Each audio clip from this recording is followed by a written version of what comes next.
Spoilers for Sonic 2 and Sonic 3, because this is a week for Sonic 3's plot week. Yep. So I've seen an early draft of Sonic 3's script, and it isn't final because I'm hoping that it would persuade Kim Kelly to come back for a movie.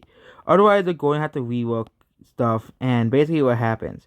Movie opens with Sonic and Tails playing video games together.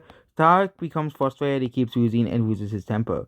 Tom walks to see what's going wrong and scolds Sonic for being this behavior after losing a video game against Tails. Sonic calms down and apologizes to Tails, promising that he won't be such a little brat from now on. And Tails is so Sonic they say he's so cool so raw, but Sonic says that he has to work on being cooler. At this point, the script somehow comes off of hammier than the previous two movies.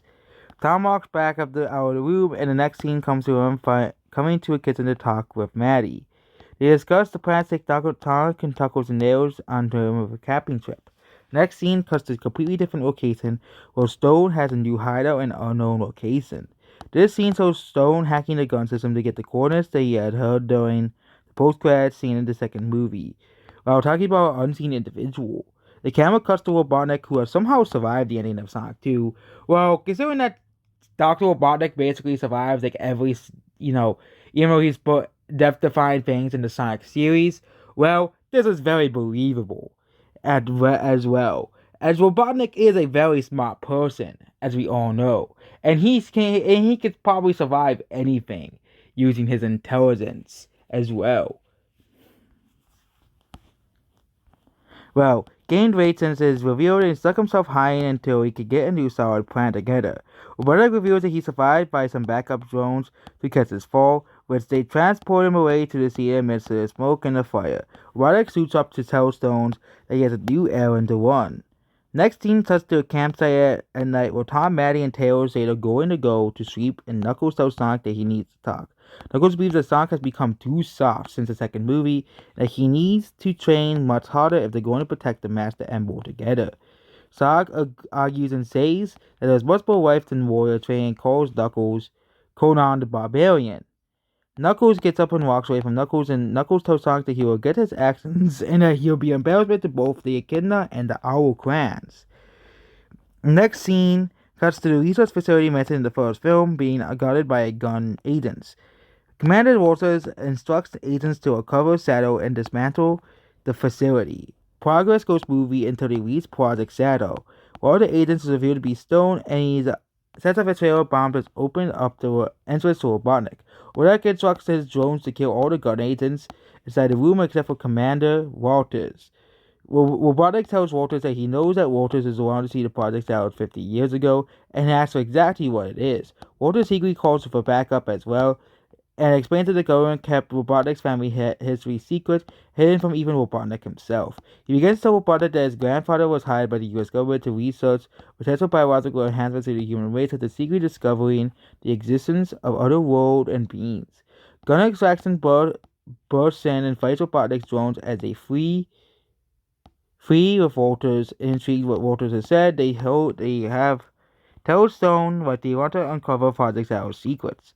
Robotnik hacks Shadow's open stasis pod is surprised by the appearance of an alien creature that looks like Sonic with a Saudi hedgehog.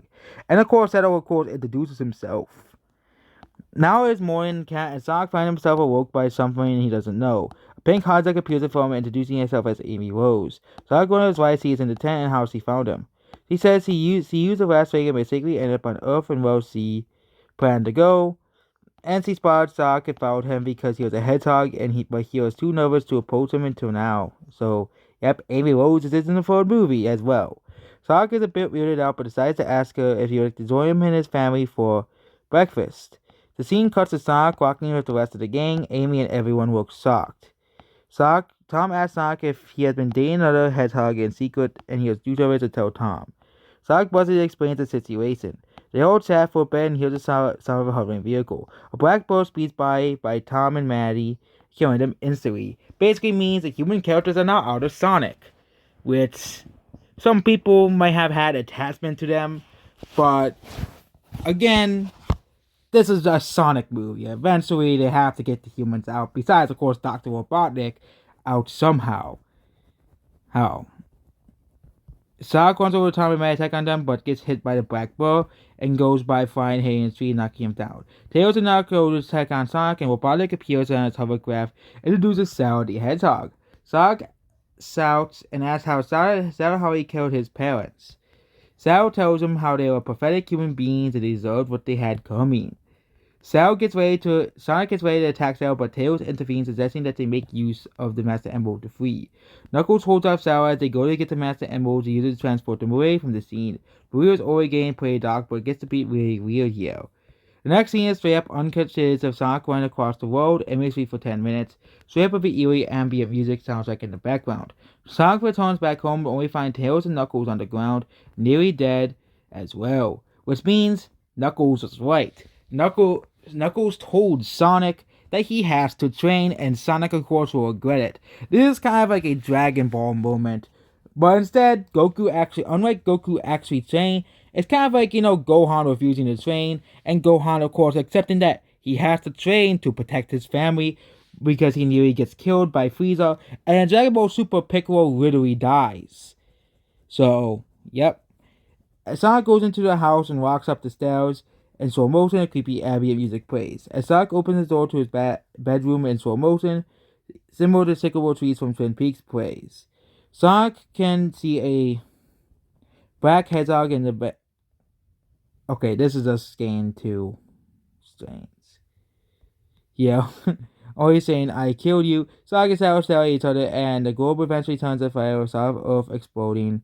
And yeah, this is a fake plot. One, this would probably be directed by the same director as the first two movies. Second, they would probably keep tone this movie down to keep it PG as well, which means no inappropriate S word. And third, they probably wouldn't kill off the human characters as well. Well, but I do anticipate Sal the Hedgehog and Sonic free.